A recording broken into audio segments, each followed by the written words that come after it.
Hello বন্ধুরা, কেমন আছেন সবাই? আশা করছি সকলেই ভালো আছেন। তো বন্ধুরা, আজকে তোমাদের জন্য নিয়ে এলাম খুবই মজাদার একটি ঘটনা। তাই ভিডিওটা শুরু থেকে শেষ অবধি দেখবেন। আশা করছি অনেক মজা পাবেন। এবার আসল ঘটনায় আসা যাক। আমার 15 বছরের মেয়ে সকালে ঘুম থেকে ওঠার সাথে সাথে তার বিছানার চাদর ধুতে যেত। তারপর সে নিজেই স্নান করে কাপড়টা লুকিয়ে রাখত। আমার মেয়ে এবং ছেলে একই ঘরে ঘুমাত। এখন তারা প্রাপ্তবয়স্ক, কিন্তু আমি এদিকে মনোযোগ দিইনি। মেয়ে দিন দিন দুর্বল হয়ে যাচ্ছিল এবং সন্দেহ হচ্ছিল। তাই আমি একদিন তার ঘরে গেলাম। এমনভাবে ওরা কথা বলছিল যেন স্বামী স্ত্রী। হঠাৎ দরজা খুলতেই আমার দুচোখ ছানাবড়া হয়ে উঠল। বন্ধুরা, আমার নাম আনিতা আক্তার। আজকের গল্পটি আমার মেয়েকে নিয়ে। আমার মেয়ের নাম রূপা। আমি বাংলাদেশের সাতক্ষীরা জেলার বাসিন্দা। আমি বিধবা হওয়ার পর আমার মা বাবা আমার দ্বিতীয় বিয়ে এমন একজন লোকের সাথে দেয় যার আগে থেকেই একটি ছেলে ছিল। আমার একটি মেয়ে ছিল। আমার বিয়ের পর আমার ছেলে আর মেয়ে একই ঘরে শুত। আমার মেয়ে রোজ তার বিছানার চাদর পাল্টাত। সে লুকিয়ে লুকিয়ে চাদরটা কাচত। সে মাঝে মাঝে অজ্ঞান হয়ে পড়ত। সে অনেক দুর্বল হয়ে গিয়েছিল। একদিন আমি ভোরবেলা উঠে আমার মেয়ের ঘরে চলে যাই। সেখানে গিয়ে আমি যে দৃশ্যটা দেখি সেটা দেখে আমার লজ্জায় মরে যেতে ইচ্ছে করছিল। ভগবানের কাছে শুধু এটাই প্রার্থনা করি, তিনি যেন কোনো মাকে কখনোই এমন দৃশ্য না দেখায়। ঘরেই আমার ছেলে আর মেয়ে। আমার বিয়ের 2 বছর পরে আমি বিধবা হয়েছিলাম। তখন আমার বয়স ছিল 19 বছর, কারণ আমার মা বাবা 17 বছর বয়সে আমার বিয়ে দিয়ে দিয়েছিল। আমি তাদের একমাত্র মেয়ে ছিলাম, কিন্তু আমার বারবার মনে হতো যে আমি তাদের কাছে একটা বোঝা। তারা আমাকে নিজের মেয়ে মনেই করত না। আমার জন্মের পর আমার মা খুশি হয়নি। আমার বাবা একটি ছেলে চেয়েছিল, তাই হয়তো আমি হওয়াতে বাবা খুশি হয়নি। বাবা সবসময় আমার থেকে দূরে থাকত। বাবা আমাকে নিজের সন্তানের মতো ভালোবাসতেই পারেননি। উনি আমাকে দেখলেই রেগে যেতেন। আমাদের পরিবারের দ্বিতীয় বিয়ে করার নিয়ম ছিল না, তাই বাবার বিয়ে করতে পারেনি।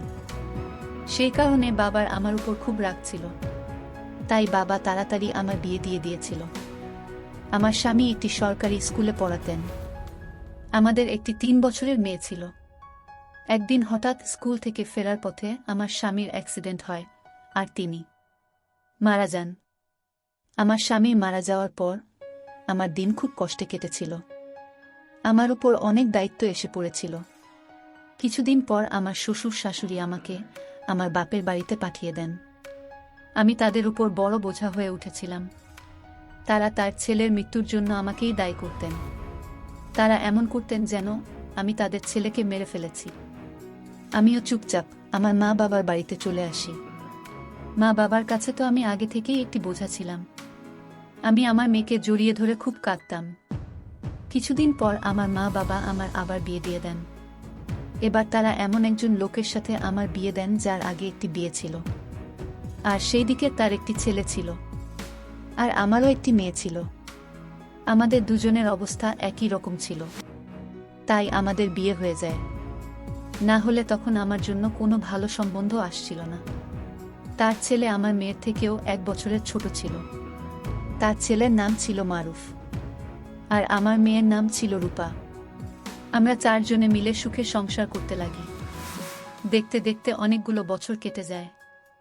এখন আমার মেয়ের বয়স 17, আর মারুফের বয়স 16। এখন মারুফের বাবা পৃথিবী ছেড়ে চলে গেছে।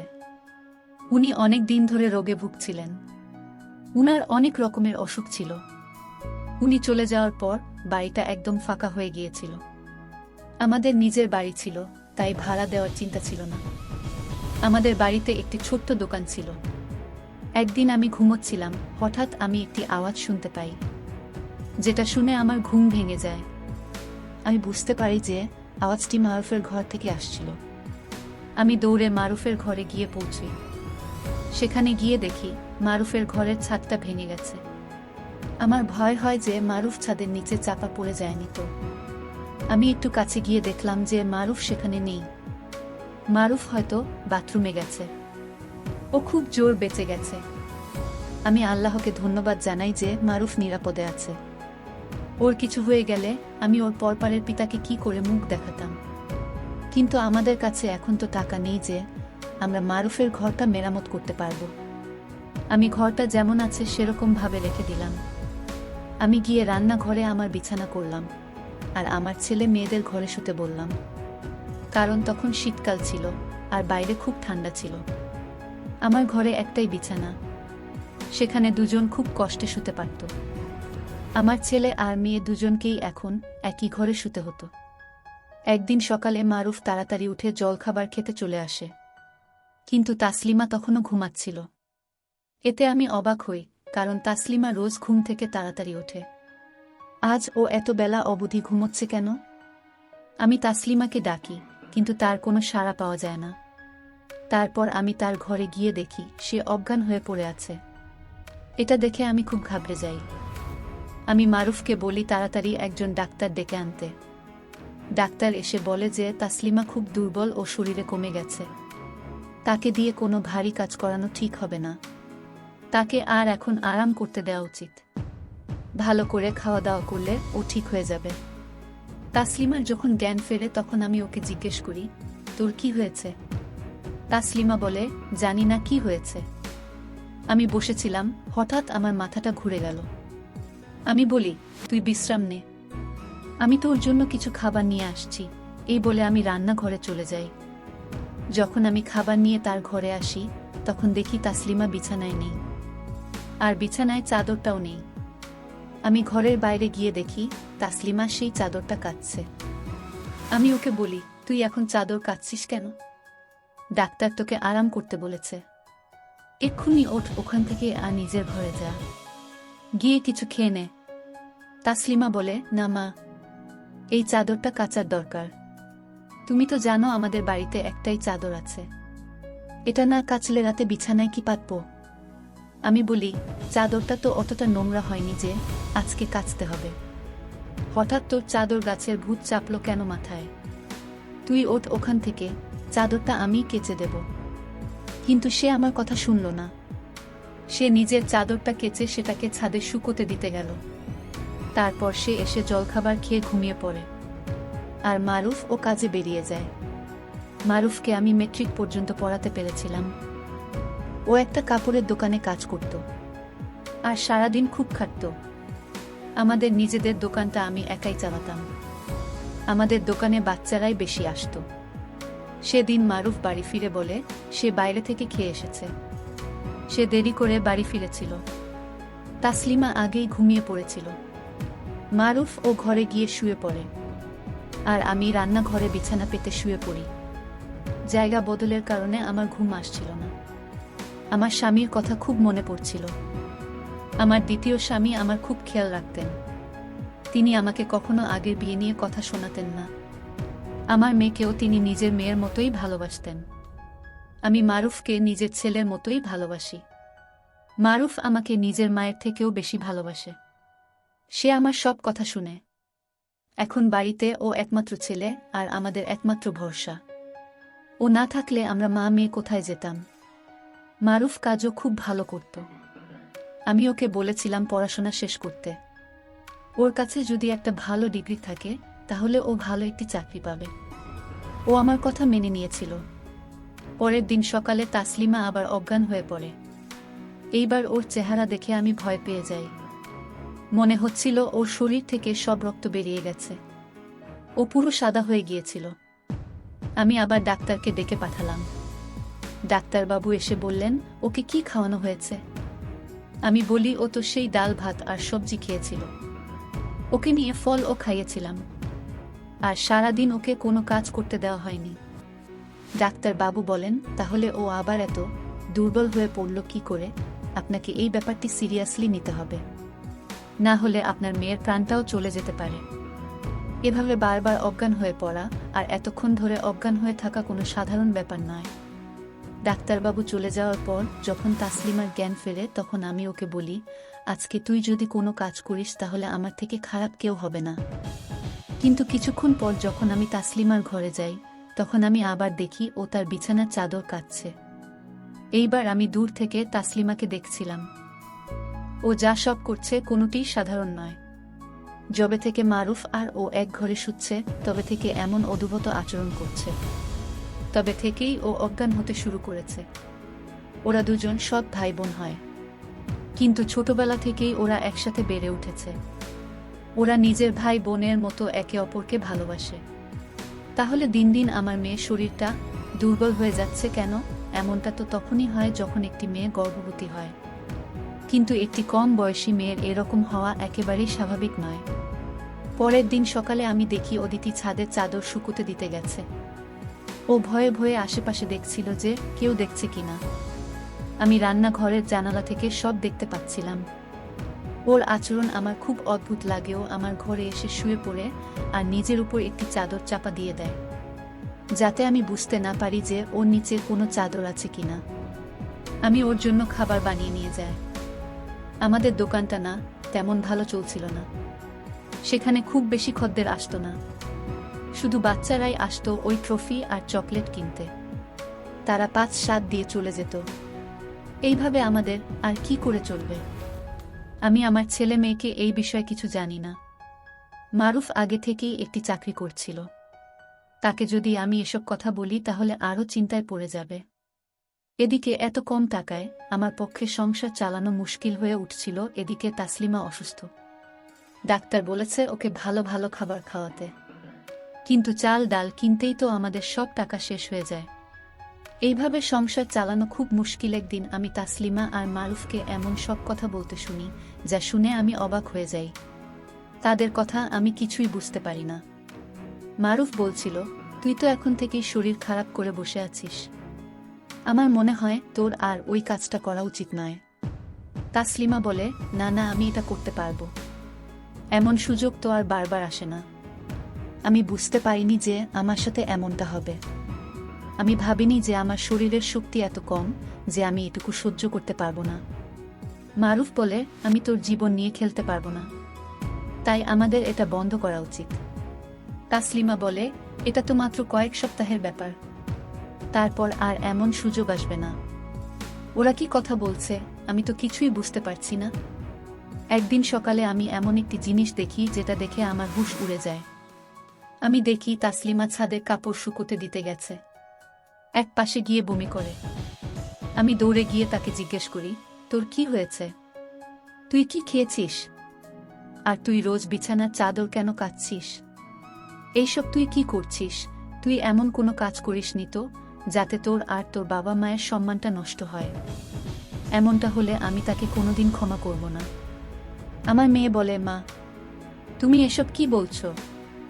আমি এমন কোনো কাজ কেন করব যাতে তোমাদের মাথা নিচু হয়? তুমি যেমনটা ভাবছো তেমনটা একেবারেই নয়। মনে হয় আজকাল তুমি সিনেমা বেশি দেখছো। বা কেউ তোমাকে আমার বিরুদ্ধে উস্কাচ্ছে।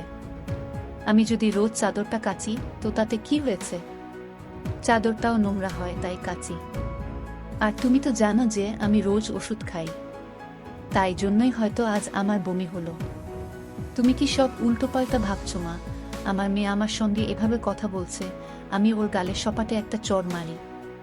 তখনই মারুফ সেখানে এসে পড়ে। মারুফ আমাকে বলে, মা তুমি এটা কি করছো? তুমি ওর গায়ে হাত তুললে।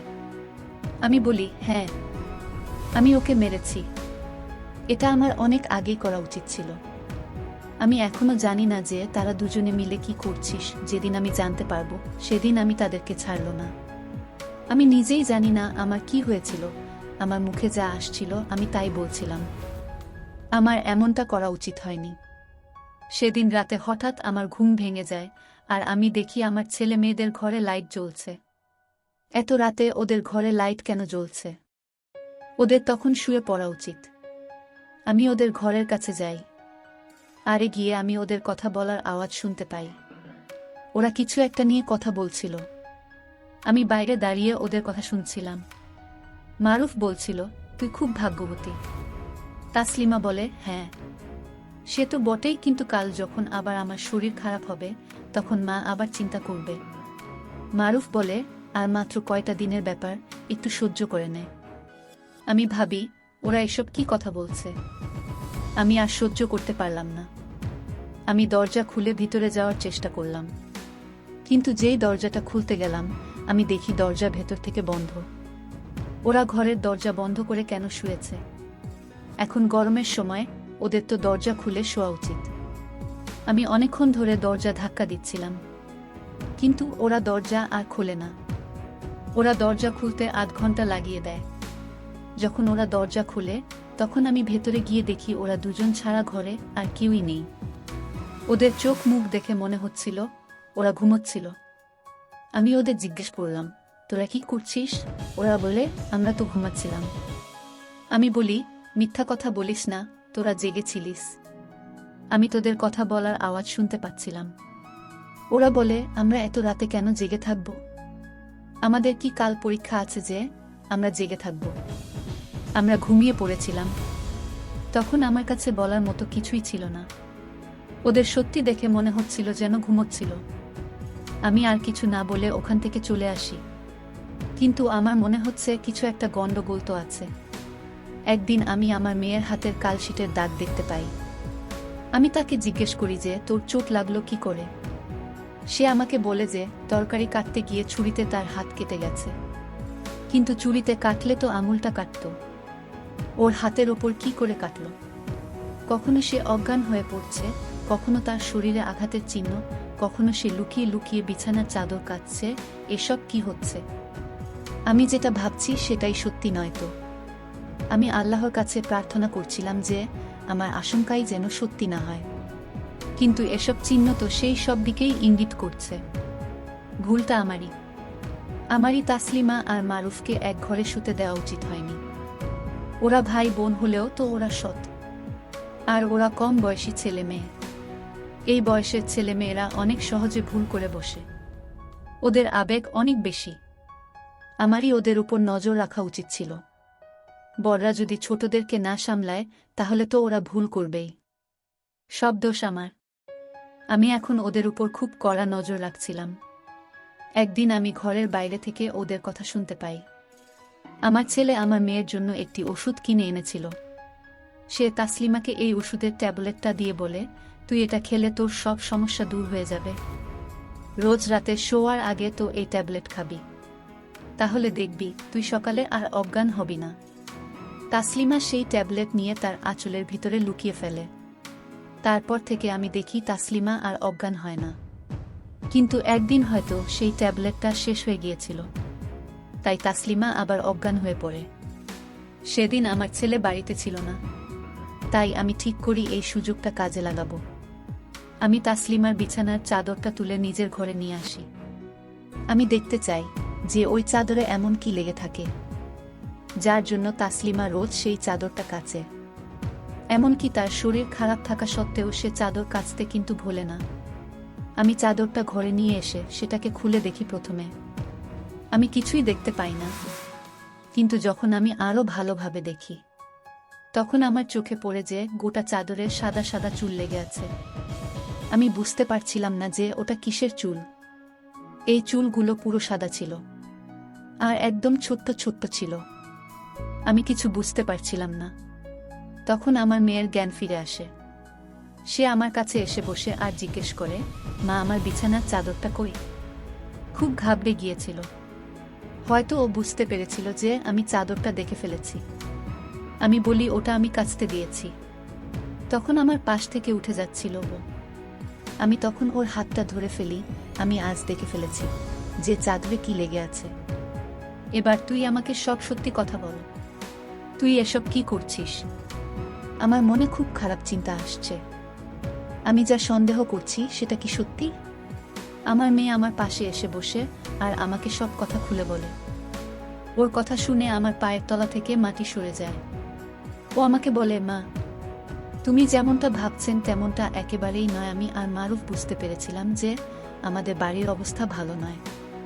দোকান থেকেও তেমন টাকা আসছে না, আর ভাই ও খুব বেশি টাকা রোজগার করে না।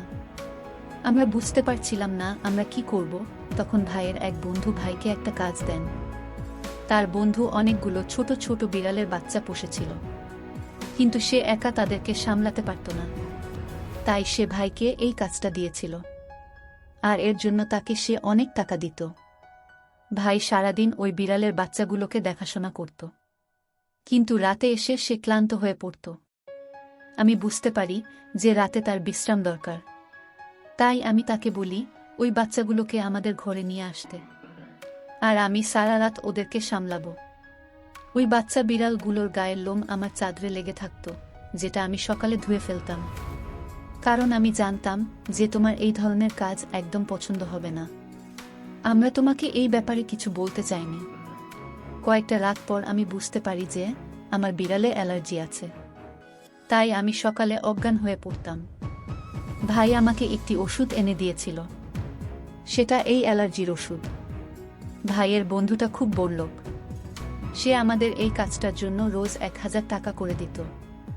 কাল ওই বিড়ালের বাচ্চাগুলোর আমাদের বাড়িতে শেষ দিন ছিল, কারণ আজ ভাইয়ের বন্ধু ওদেরকে নিয়ে অন্য শহরে চলে যাচ্ছে। এই কটা দিনেই আমরা অনেক টাকা কামিয়ে ফেলেছি, যে টাকা দিয়ে আমরা ভাইয়ের ঘরের ছাদটা মেরামত করতে পারবো আর বাড়ির কিছু জরুরি জিনিসপত্র কিনতে পারবো।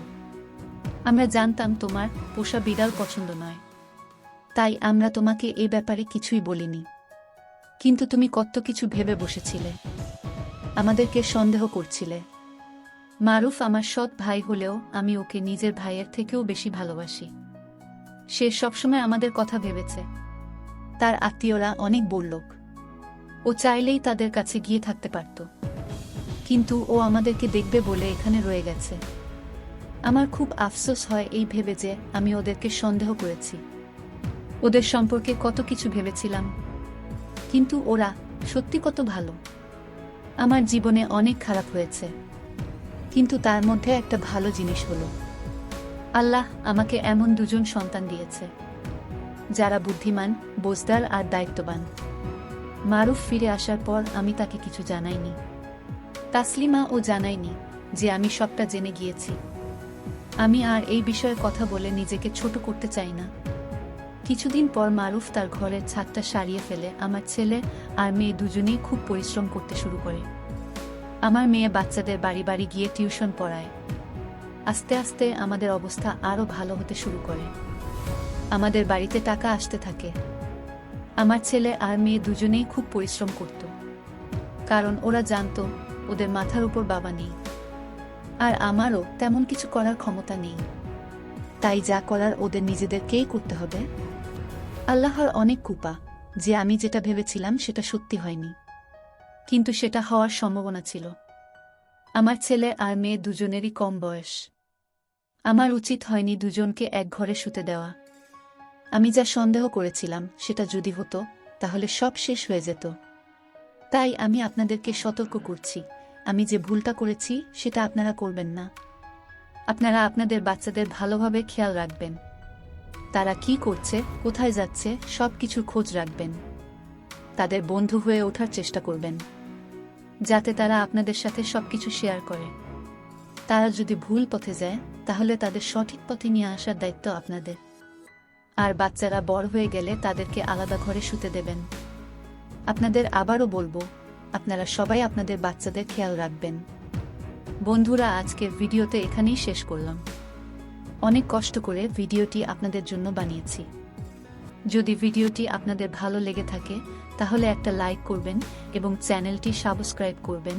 এই আশা ব্যক্ত রেখে আপনাদের কাছ থেকে বিদায় নিচ্ছি। আমি দেখা হবে আগামীকালের নতুন কোনো ভিডিওতে। সে পর্যন্ত সবাই ভালো থাকুন, সুস্থ থাকুন। ধন্যবাদ।